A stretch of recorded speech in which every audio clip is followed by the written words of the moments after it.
সুখের যে সন্ধানে আপনি আমি তালাশ করি, আমাদের বেশিরভাগ মানুষের মাথায় বসে আছে সুখ। হয়তো ঘরের মাথার উপর যদি একটা ঢালাই করে ছাদ দিতে পারি, সুখটা হয়তো আমার হয়ে যাবে। কথা বলেন ঠিক কিনা?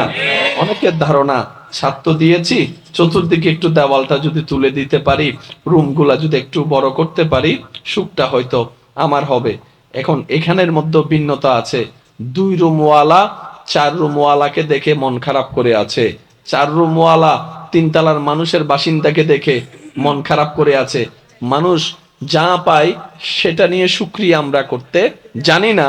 আমরা সব সময় আরো বেশিটা চাই, বেশিটা চাই। এই বেশি চাইতে চাইতে আমাদের আর সুখী হওয়ার, সুখটা অনুভব করার আর সুযোগ হয় না। কথা বলেন ঠিক না? আল্লাহ তাআলা আমাদেরকে একটা ফর্মুলা দিয়েছেন, বান্দা সুখী যদি হতে চাও, সহজ করে দিলাম সুখটা। আল্লাহ কিভাবে?